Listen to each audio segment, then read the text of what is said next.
Hello everyone.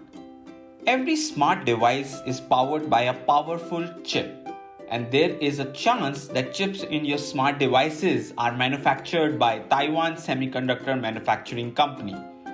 This Taiwanese chip manufacturer dominates the semiconductor world and makes 51% of all the world's powerful semiconductor chips. So what makes Taiwan Semiconductor Manufacturing Company or TSMC a not so conventional company? Welcome to Stepwise, and this is the economics of TSMC. TSMC is not your usual jazzy tech company, but it powers some of the major hardware tech, automobile and defense systems.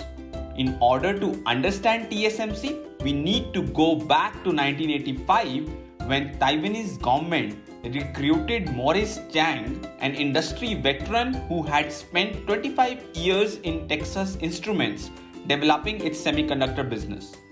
Maurice Chang officially formed TSMC in 1987 as a joint venture between Taiwanese government, Dutch multinational electronics giant Philips, and other private investors. Taiwan in 1980s had no strength in R&D or product design, but focus was to harness the potential in semiconductor manufacturing.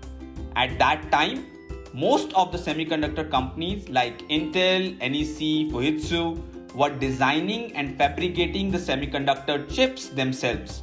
And this is where TSMC tried to find its niche. It paved the path where such companies can design their chips but can contract out their production. This strategy created a whole new world in semiconductor industry called fabless manufacturing, where fabrication was outsourced to the specialized manufacturers.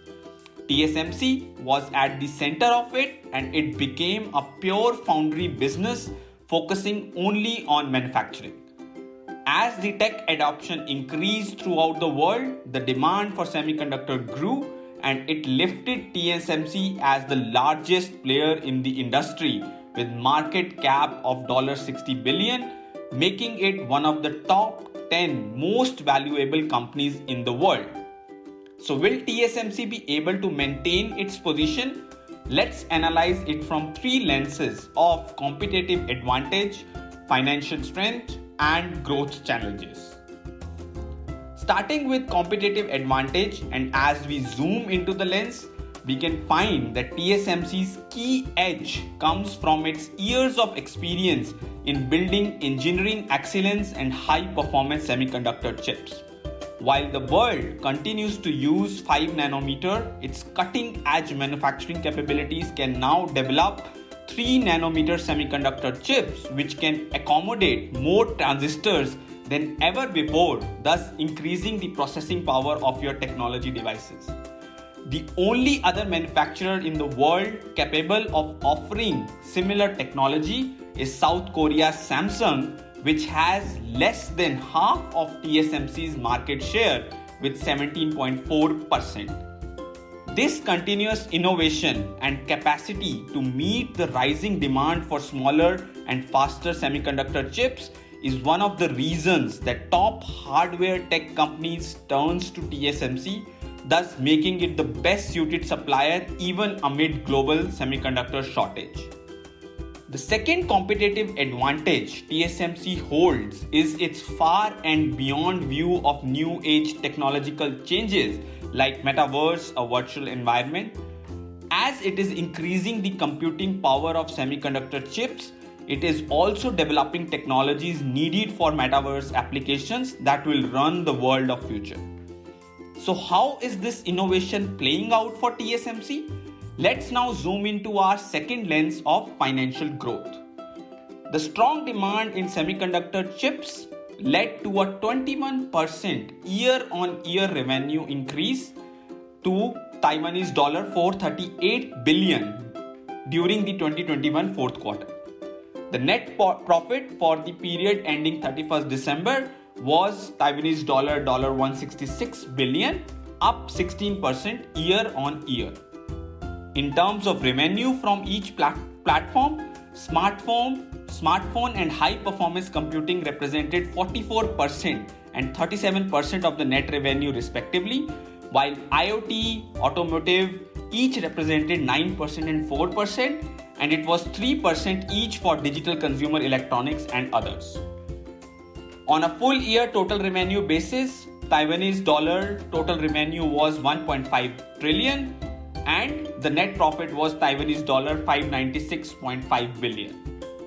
Pretty solid numbers and scale, but like every industry, there are challenges and threats too. And this brings us to the third and the final lens, which is the growth challenges. First growth challenge is the geopolitical tensions.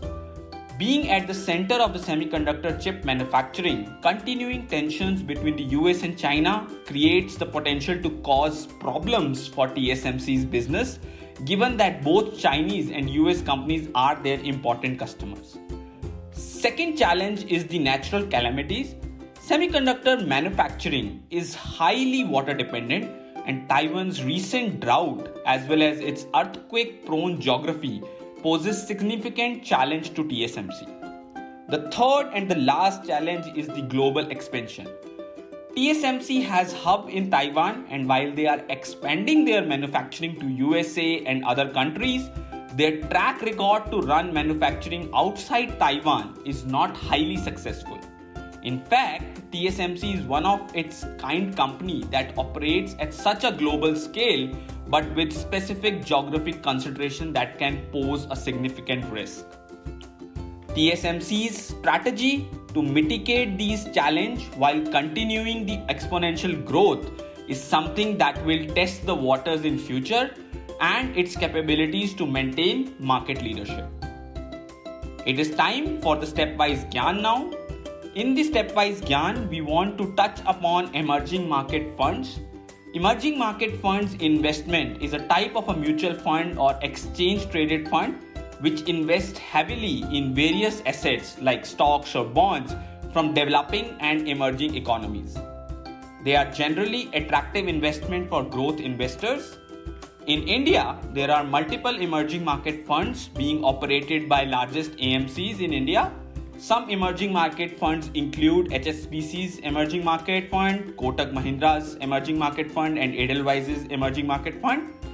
Some of these funds actually do not invest directly in the emerging markets, but invest in US-based JP Morgan Emerging Market Fund, whose portfolio varies across big blue chip companies within USA, China, India, Korea, and other countries. It has given 11.29% return in last 5 years. In fact, JP Morgan's emerging market fund's biggest exposure of 8.3% is in Taiwan Semiconductor manufacturing company. So that's the video, everyone. If you liked it, please don't forget to subscribe our channel and like, share and comment on the video.